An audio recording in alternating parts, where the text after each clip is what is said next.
Assalamualaikum dan salam Malaysia Madani. Saudara, dua rakyat Malaysia terjejas runtuhan bangunan di Bandar Angeles, Filipina Ahad lalu. Seorang daripadanya disahkan meninggal dunia, manakala seorang lagi selamat dan tidak alami sebarang kecederaan. Sekian Dunia 10. Assalamualaikum, salam Malaysia Madani.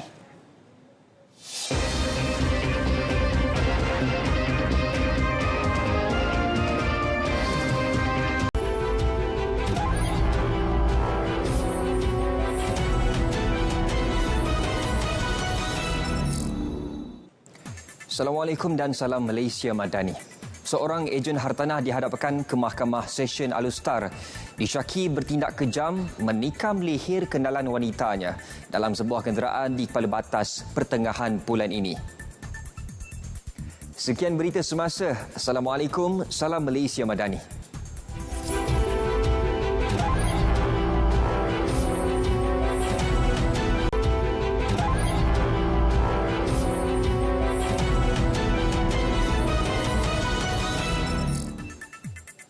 Assalamualaikum dan salam Malaysia Madani. Berita semasa dimulakan dengan Jabatan Pengangkutan Jalan JPJ berjaya mengesan pelbagai kesalahan melibatkan pemandu dan syarikat pengendali bas ekspres menerusi ops penyamaran penumpang bas sempena perayaan Hari Raya Aidiladha. Sekian berita semasa. Assalamualaikum, salam Malaysia Madani.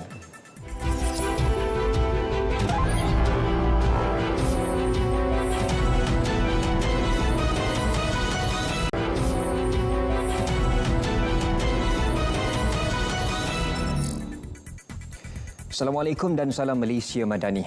Bertemu kembali dalam berita semasa. Saudara, misteri kehilangan remaja perempuan Nur Izzati Humaira Azizul, 19 tahun, ketika mendaki di Bukit Cakat Asa sejak Sabtu lalu, akhirnya terjawab. Mangsa ditemukan meninggal dunia hari ini. Sekian berita semasa. Assalamualaikum, salam Malaysia Madani.